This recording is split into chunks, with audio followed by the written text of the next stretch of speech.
এবার এক ধাক্কায় দাম বাড়ল জীবনদায়ী ওষুধের। মঙ্গলবার ১ এপ্রিল থেকেই দেশ জুড়ে কার্যকর হলো বর্ধিত দাম। দাম বাড়ছে জ্বর থেকে রক্তরোগ, হৃদরোগ থেকে কিডনি সংক্রান্ত অসুখের ঔষধের। বাদ পড়ছে না স্ট্যান্টও।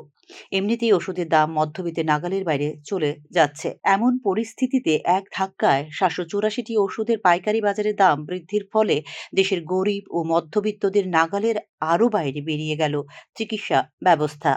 যেসব ওষুধের দাম বাড়ল তার মধ্যে রয়েছে প্রায় সব ধরনের রক্তচাপ, কিডনি, রক্তের বিভিন্ন রোগ যেমন হিমোফিলিয়া, সিকেল সেল, রক্ত পাতলা করা, রক্ত জমাট বাঁধার ওষুধ।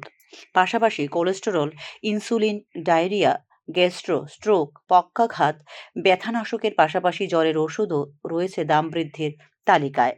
ওষুধের স্ট্রিপ বা পাতা নয়, প্রতিটি ট্যাবলেট অথবা ক্যাপসুলের দাম বৃদ্ধি করল কেন্দ্রীয় সরকার। শুধু যে ওষুধের দাম ঊর্ধ্বমুখী হয়েছে তা নয়, দাম বাড়ছে স্ট্যান্ট সহ বিভিন্ন কার্ডিয়াক সার্জারি সামগ্রীরও। দাম বেড়েছে করোনারি স্ট্যান্টের, কারণ স্ট্যান্টকে ওষুধ হিসেবে দেওয়া হয়েছে মান্যতা।